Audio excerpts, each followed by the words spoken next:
So well, I'm very pleased to welcome Silke as one of our speakers. She is Senior Language Teaching Officer in the faculty. Of course, she has a very long career in terms of experience with language teaching. So that's, of course, one main starting point for her for being engaged in this discussion. She is also a Fellow in Director of Studies at Magdalen College in German. And she's published extensively both the textbooks materials for teaching, but also about pedagogy and teaching methodologies, both on paper and online.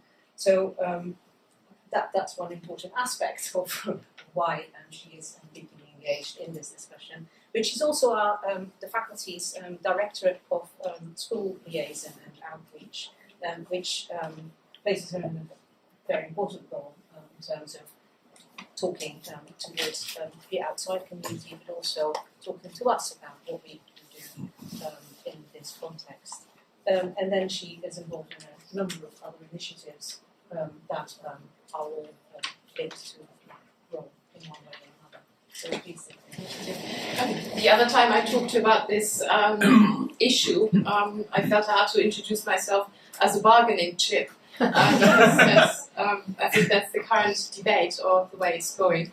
However, that doesn't make me feel chipper. I think it's the times are not right for this. So thanks very much for inviting me to talk about this. And as Wasim said, I'll focus on the points recruitment and outreach. And then I think Sally will talk a little bit more on the broader context to do with research, in particular, in modern languages. And maybe I should explain that I base quite a lot of what I'm going to say today on a survey I conducted with a colleague of mine, Andrea Klaus from Warwick University. So I wanted to at least mention her as well because she co-authored the report we wrote based on a survey we did with our returning students from the year abroad. So these are all students of German. And we had about 50 replies. Obviously, this is not statistically relevant, we are aware of this, but we wanted to document what we thought and have been thinking for a long time, and namely that going on a year abroad is good for everybody, but is specifically good for our kinds of students, students studying a degree in modern languages. And we felt rather than us going on about the benefits, it would be better to have quotes from students, so that's why we did this questionnaire with our students. And I'd also like to thank our students for engaging with this so willingly. The report has been published on this university's website, and it's also since been published on other websites. I think I'll say this later. And because I'm not quite sure I wasn't sure who would turn up today, I wondered how much information I needed to supply to do with Erasmus. I'm sure you've all heard of this.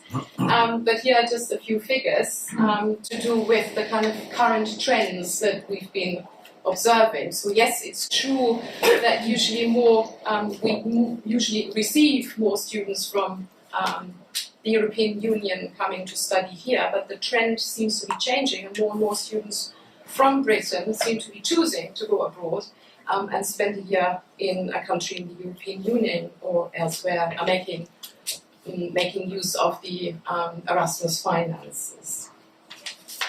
And this is some more information which comes from the universities UK, just to give you the kind of maybe political background where we are at the moment to do with Erasmus.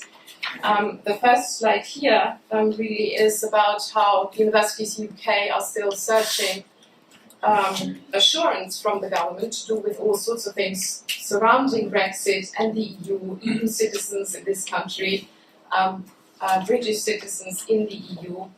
So I've just highlighted a few things to give you this sort of information. And if I jump ahead and mention the terms outreach and recruitment, insecurity about these sorts of questions. Insecurity, I think we've heard this over and over in the news, is bad for business, but it's also bad for potential students making decisions about what sort of degree to invest in, because it is an investment if you think about it. This is from Universities UK website. They have frequently asked questions, particularly concentrating on Erasmus+. And again, you see the last bullet point here, they're urging the government to seek assurances to kind of keep the Erasmus deal for our students, for both directions, safe, and to guarantee this. But I don't know whether everybody here listened to Theresa May's speech. There was nothing about this in there. I'm aware, of course, that we're kind of a tiny bit of the whole debate, but that's our bit, and that's what we're looking for, that's what I'm looking for. And this is, in way of background, just in case you need reminding, or any of us need reminding, we're already operating as a faculty in a fairly difficult climate. So these are GCSE language entries. You can see, the decline is continuing. So we have a problem here. Fewer GCSE entries lead to fewer A-level entries. You have the figures here. Is this? I'm not using the microphone, and I'm aware that there's a kind of tunnel vision going on. Is this still okay? Yeah. Okay. So numbers are falling. You can envisage maybe the cycle here: fewer students at school, fewer university students, fewer teachers to go back. If the government wants to hang on to the e-back, I'll not go into the detail here, but this is one way of ensuring that languages count towards league table counting at schools. If they haven't, there's a consultation going on, but the government hasn't said anything about whether they want to continue with the e-back. But if they do, then we have a shortfall of teachers for languages. So the figures vary. Is apparently between 2,000 and 3,000. So where they're going to come from. So it's already, even without Brexit, it's already quite a difficult climate. Which is why we have quite a lot of an apparatus, I suppose, in place to work towards recruitment and outreach and to support the teaching of languages at school. As a university, we feel we need to work with schools to support languages. So that's the background. And then maybe I can tell you just a few things from the survey we did with our students. And here are a few quotes. So we asked the students we had several questions, obviously, but there were also lots of opportunities for just any kind of things that they wanted to tell us beyond just ticking boxes. The students clearly stated that subtleties and colloquial use of a language linked with cultural awareness can best be learned in the host country. I think we all know this. Furthermore, through their overall experience and opportunity to acquire skills, they gained confidence and self-awareness. It's something that is more difficult to measure, I suppose, and developed as a person, which makes them more employable both in the UK and abroad. When it came to the matter of Erasmus funding, many students stated that they could not have afforded going abroad without financial support through Erasmus. And a lot of students came to the conclusion that they would not have opted to study a foreign language without a compulsory year abroad. So we have these sets of circumstances here. Do you want to study a degree? Because there are some people discussing maybe we should make the year abroad not compulsory to make it possible for students who are maybe not financially able to afford this. But then we might lose some students who would not opt to do this degree if it wasn't compulsory and an integral part of the degree. But then you have the students who might not opt to do the degree in the first place because of these financial worries. So it's a fairly difficult or complex mixture of hurdles, I'd say. One student, so we asked them about about these things. So here we have somebody saying without the opportunity to have a year abroad in the target country, that can make studying a language an almost redundant activity. Or we have, it was a life, so this is about what they felt about their year abroad, life-changing experience, which I want as many people as possible to be able to have. Remember, these are people who've had the year abroad, so they're thinking about their future colleagues. They said it was the highlight of their time at university. We hear this quite often. And I like this one. It is one of the most defining features of my life to date and has utterly changed me as a person. I like the qualifier, just in case it was better. Students would lose one of the best years of their lives. So we kind of assumed all this, but it was nice to have this in writing from the students. One of the open questions asked the respondents was, what would future students lose should the Erasmus Plus program be abolished? And the responses we received were very telling. To summarize, most students mentioned that it was an amazing opportunity whilst not having to worry about finances. They mentioned it was an opportunity to experience and immerse themselves in another country and another culture, to develop a high sense of self-confidence, become open-minded.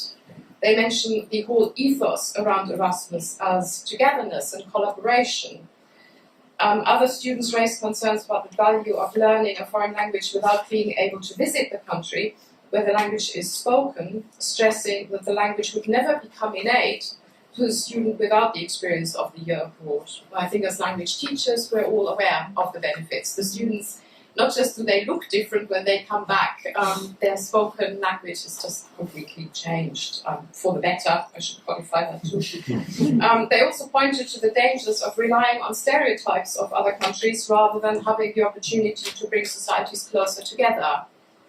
One short and poignant statement read, students, I think that's the students would lose one of the best years of their lives, and one person just put they would lose everything. Drawing from the survey, it can clearly be seen how much students of modern foreign languages value the year abroad in the context of Erasmus+.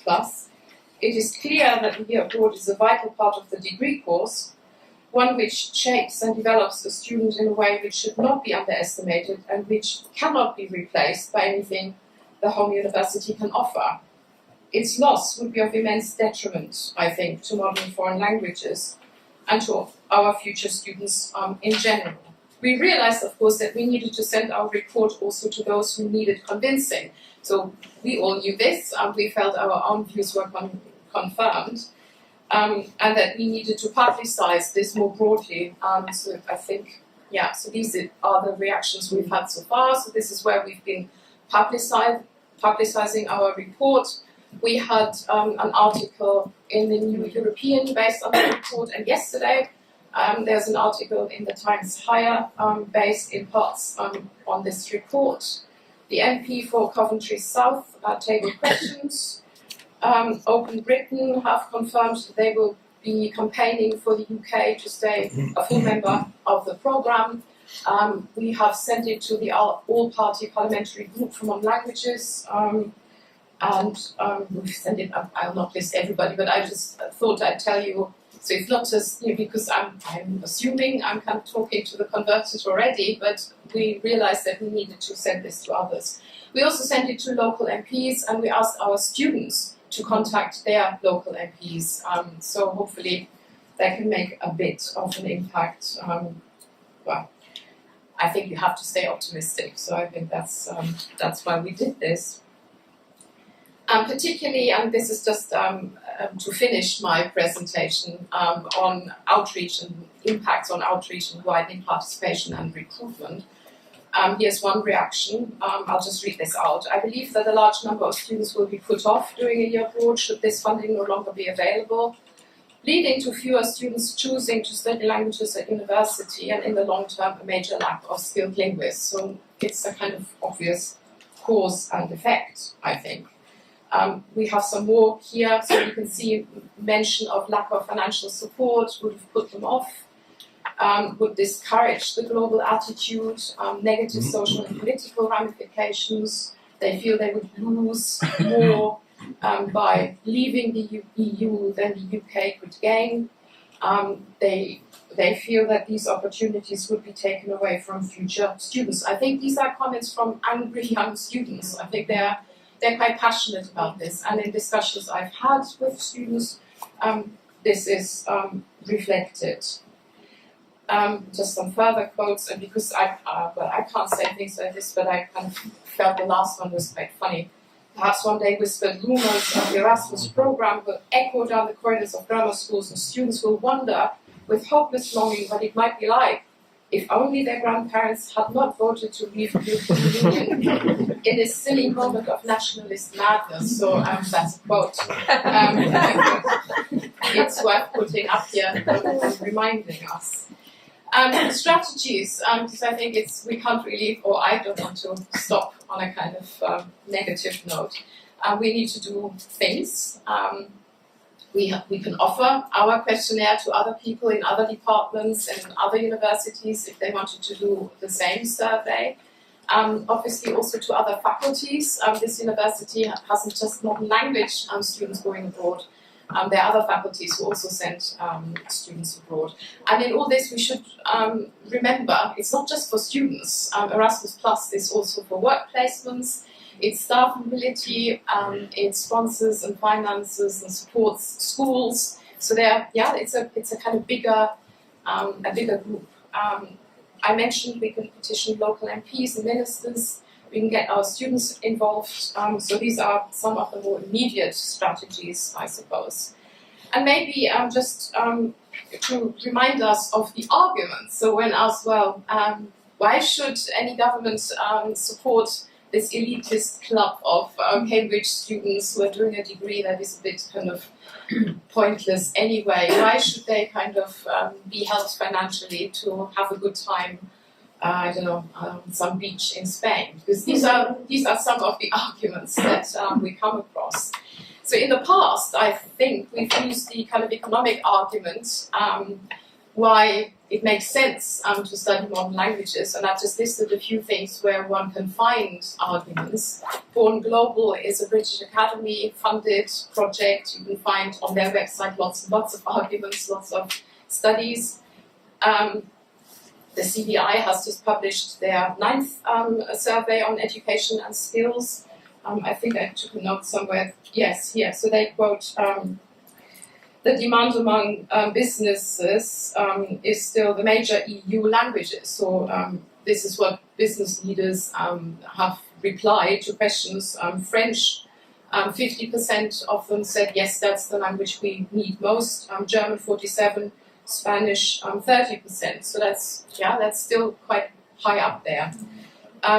ACTFL is the American Council on the Teaching of Foreign Languages, and they have a very good compilation on research on the benefits of language learning. So that comes from a completely different geography, but still there are some very good points there.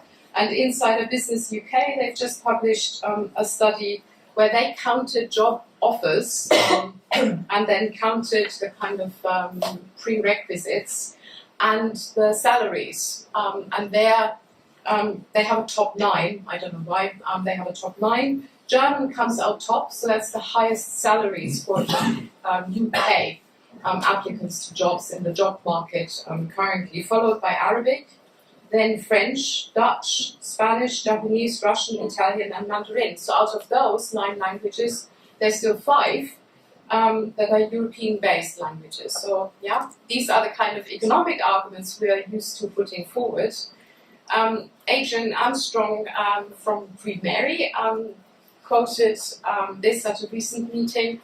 He says that given the trade between the UK and the EU is as buoyant as it is, and if Brexit happens, and if it happens in this hard fashion, then linguists will be in demand. So that's kind of turning a bad situation into a good situation.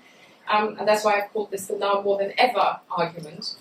And then we have non-instrumentalist arguments. At this university, there's a big research project called MITES, Multilingualism, Empowering Individuals, Transforming Societies. They're looking into all sorts of benefits to do with language teaching and learning, and not just the kind of financial benefits. Oxford has a creative multilingualism project. So there are lots of things emerging where we can find arguments. That's just my bibliography. So I think I'll finish by saying that so that's my co-author, Andrea Klaus and I, we firmly believe it is absolutely vital for Erasmus Plus to survive in order to safeguard competitiveness and to ensure the best opportunities for young educated people. We need to guarantee Erasmus Plus for future generations. The UK's exclusion from Erasmus Plus would be a calamity for the academic exchange between Britain and the rest of the EU, as well as for future cultural bonds. Thank you very much. In this, in that my daughter is just about to start applying to do a language degree, and is just about to start the process of choosing where she wants to go.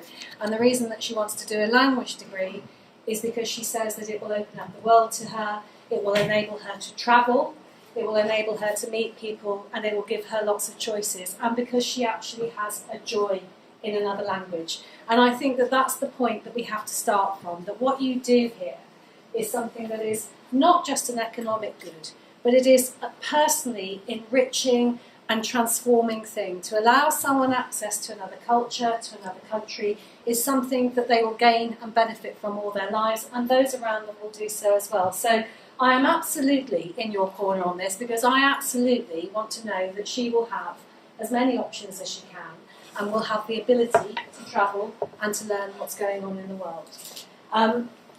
I was asked to talk on a broader level. Because I was looking at what was happening here in the department, I did a little bit of background just to get a sense again of what's been happening to language teaching within our country over the last few years. And you don't need me to explain to you that this has been a declining area in terms of the way that universities are investing in the subjects and the way that they are supporting. We know that it has become very much now a degree type that is seen in the Russell Group universities as opposed to the newer universities, and that in many ways is because it's feeding through from the decisions that I have to say were taken by a Labour government when they removed the mandatory need for a student to have to study a language up to GCSE, and that of itself I think has had an incredibly negative and damaging effect on the numbers of students who are even at the point where they had the choice to be someone who wanted to think about doing a language degree or not.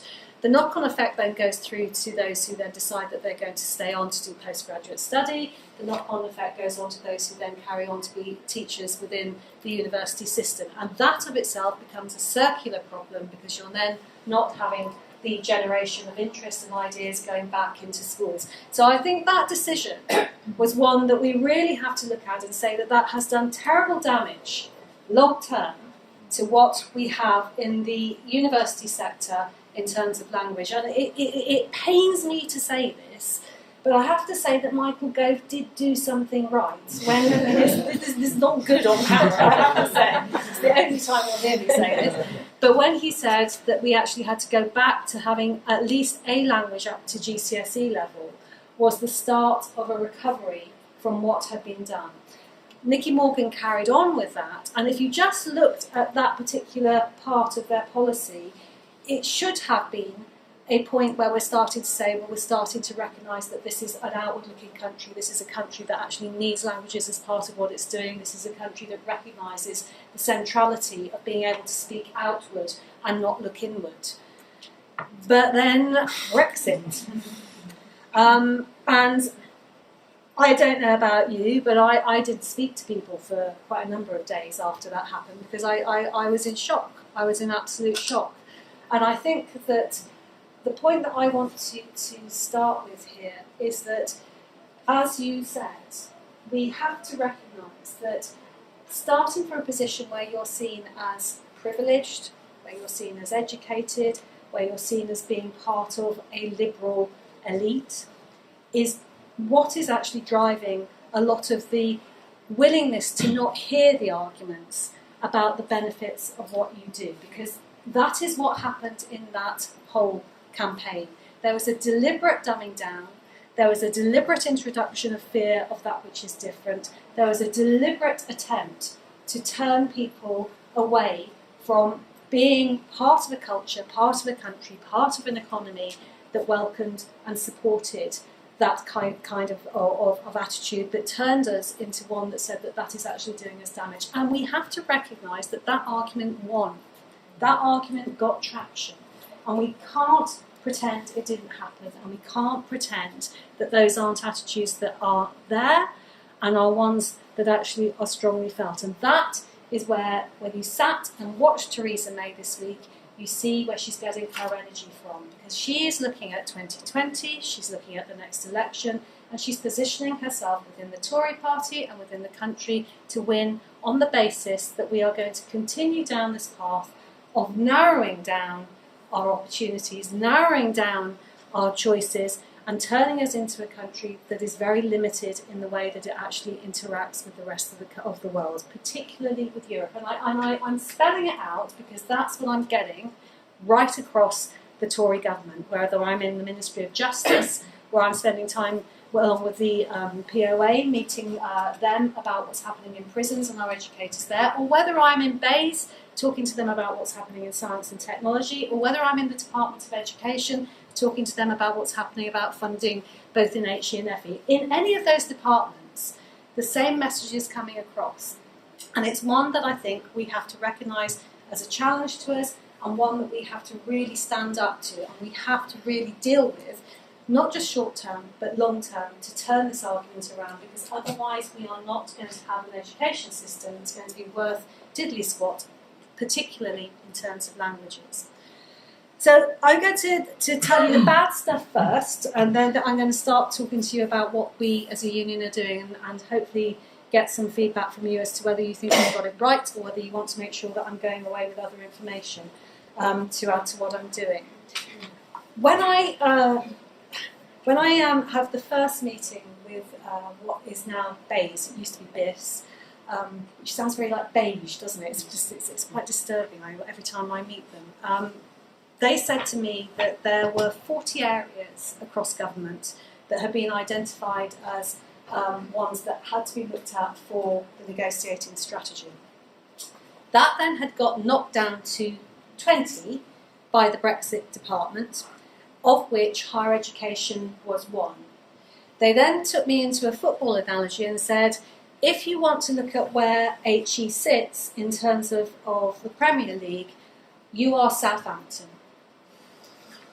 Which, I don't know what you think about that, but what they then said to me is, understand that Chelsea is immigration, Manchester is the NHS, etc., etc., etc. And I tell you that story because I literally had to sit there and hear the whole of the higher education system sort of like crunch down into that. But that does tell you about the level of panic and the level of speed with which all of this was happening, because they didn't really have an awful lot of detail to say why certain things have been thrown out, other things have been kept in. But first base was that HE had been kept in.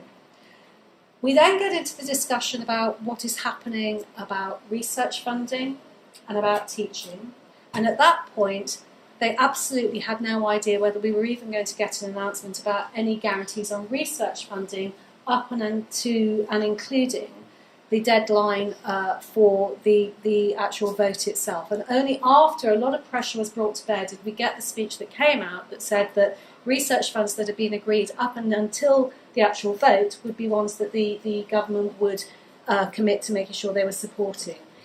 You note that there has been no guarantee about them supporting any funding applications that are actually in play post that vote. And we know that that is a constant in academic life, that actually having that deadline means that we're already draining away in terms of the support that we need to have to make sure that we remain competitive and we remain in the game. We have also had lots of conversations with them about what is going to be done about our EU nationals who are working within higher education and our students who are in HE here in this country, and also our students, as you're talking about through Erasmus, who are going to the rest of Europe. To date, there is absolutely no certainty, and I have to be clear with you about that. There is no certainty at all about how higher education is going to be dealt with.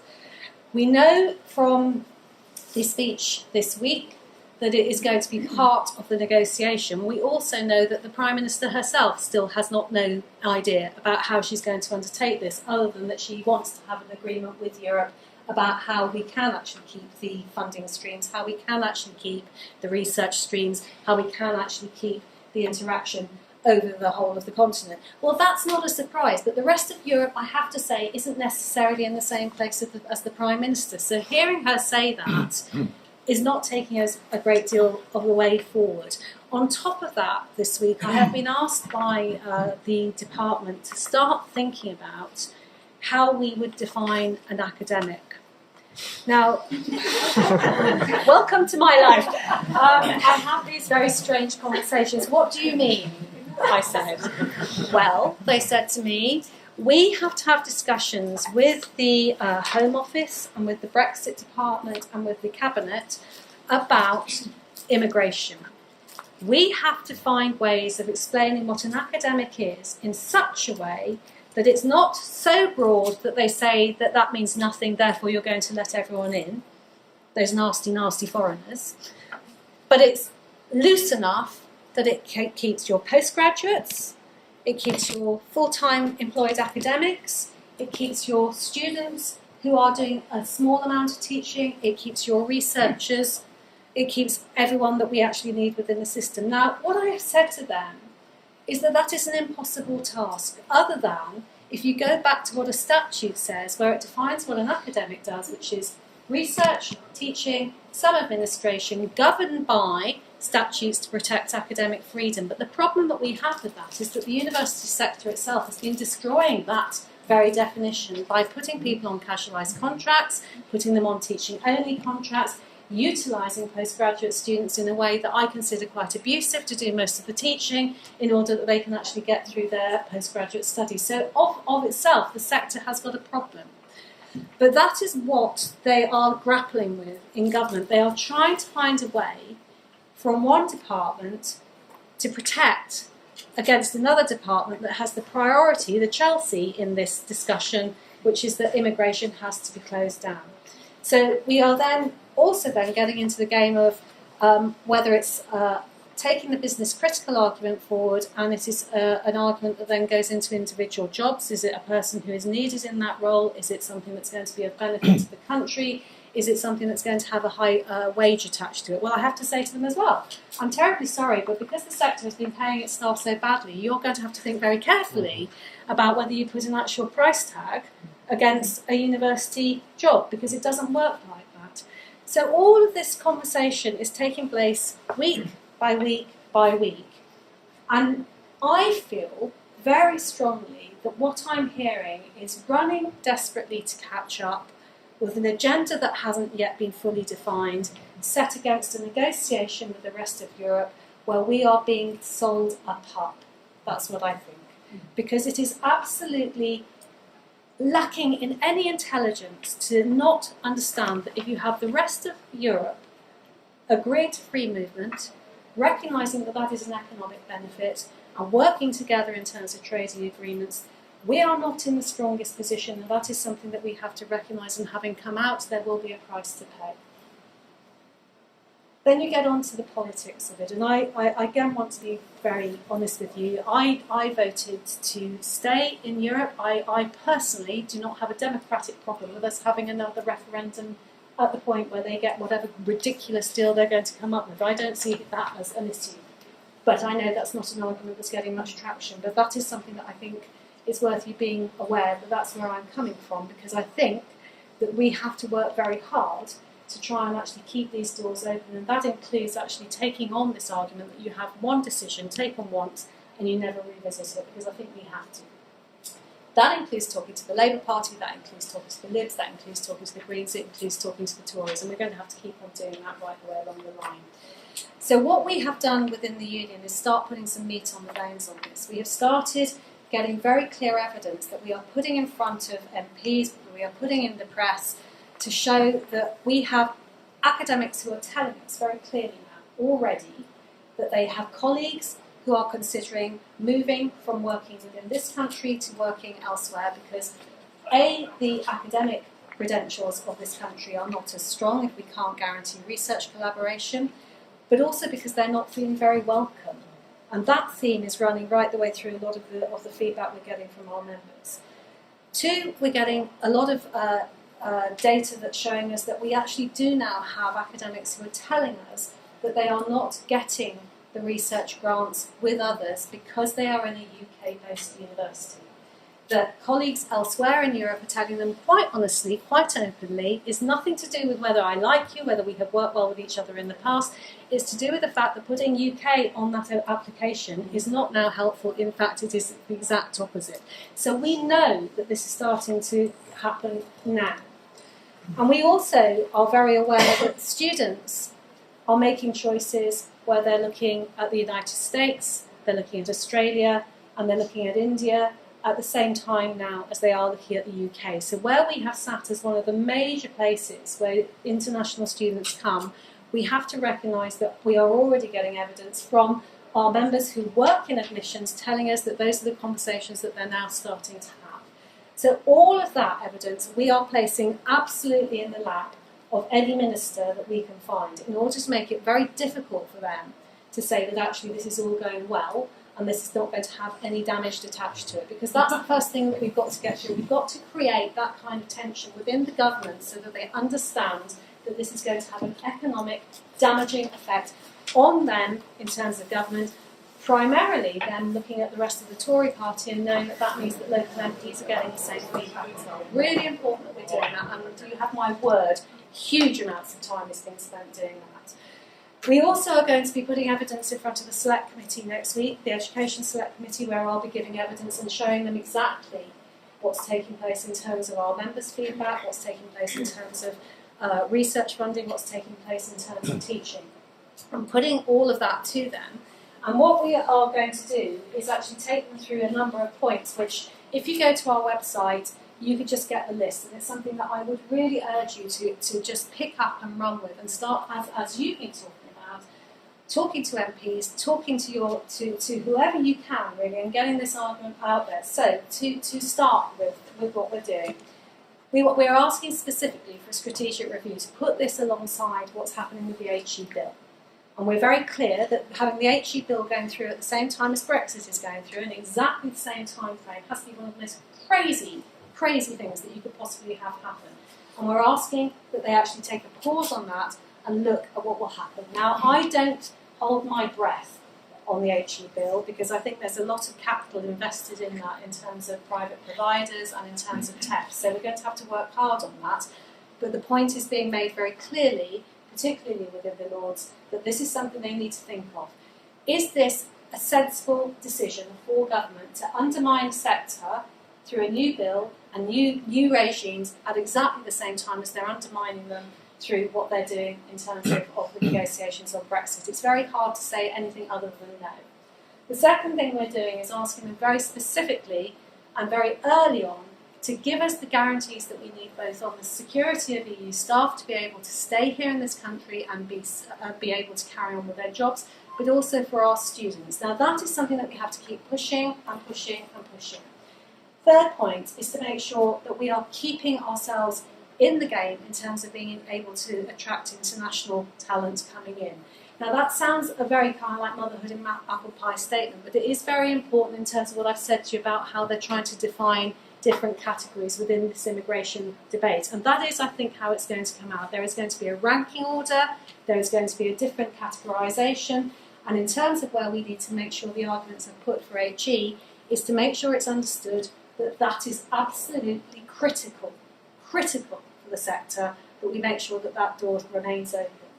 We've got to make sure that what we're doing is shifting students out of the immigration targets. Now, this is not a new argument within the Union. We have been saying this repeatedly, And I actually personally don't understand the logic of why they keep it in, because I think at a stroke they could pretend that they've reduced immigration, which seems to be what they want to do, by moving their targets. They do that with welfare bills, do they not? As far as I can work out, we shift people from one benefit system to another and we say that they aren't on it. I see no reason why they can't do that. But the key for us is that we argue very clearly students aren't immigrants, they're visitors to this country who are making a contribution to this country, who will go back to their own countries and actually have a good, we hope, experience of this country, and that is how you build economic links, actually. It is a very, very important and positive part of what we do, and that's something that we are pushing very hard on and will keep doing. More fundamentally underpinning all of that is working with the TUC in terms of employment rights. Because whilst they're talking about the grand bill that's going to come through and adopt everything that was in Europe and we're all going to be safe and cosy because it's all going to be fine, they haven't said whether it's going to stay fine in 6 months' time. What they've said is that they will then look at everything and it will be down to a vote of Parliament. Now, bless me, I'm sure that they mean it sincerely, but I don't trust the Tory as far as I can throw them when it comes to employment rights for people on the ground. And I know, given what they've done with the trade union bill, and given what they've got to do with the economy of this country, they will look to weaken employment rights because they have to make us cheaper and more competitive, because how else are we going to sit alongside the rest of Europe and say, come here rather than there?